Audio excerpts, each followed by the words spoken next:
What did he say? Hey there, Julie. Yes, just got off the phone with Apple CEO Tim Cook and CFO Luca Maestri. As you all have been saying, a very strong quarter and most importantly, a very strong forecast. There had been some concern about supply constraints around the iPhone 10. Would that impact the holiday quarter, given that not everyone who wants an iPhone 10 will be able to get one? We're seeing wait times of up to 6 weeks.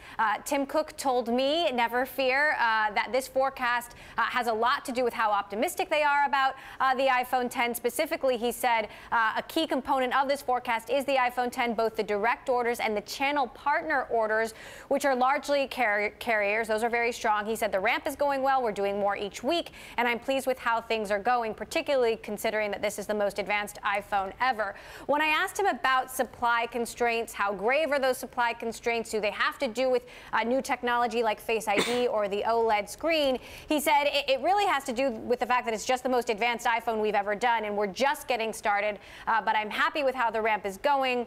And he said that they will make some reductions in those wait times in the next couple of days, today or tomorrow, as the iPhone goes on sale. In fact, about a half hour from now, it goes on sale in Australia.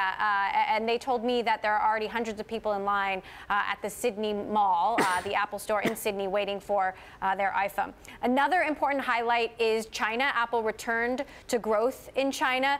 The Mac was extremely strong. Tim Cook told me, our best quarter in mainland China ever. Services hit an all-time high in China. The iPad grew double digits in China. So in addition to the iPhone, the other businesses are doing very well.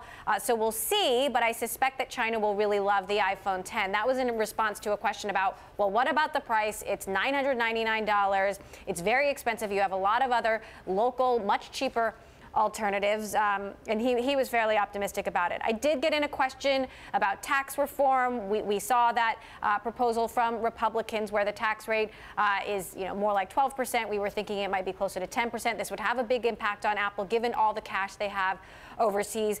Luca Maestri told me, we've always been a strong advocate for comprehensive corporate tax reform. It will drive free flow of capital. It'll drive investment in the U.S. It'll drive job creation in the U.S. But obviously, they were waiting to see the details, and they couldn't comment on any specifics. And given all the legislative roadblocks in Washington, sort of indicated that what we see now is certainly not necessarily going to be what we see later. So that is the highlights from my discussion with Tim Cook and Luca Maestri.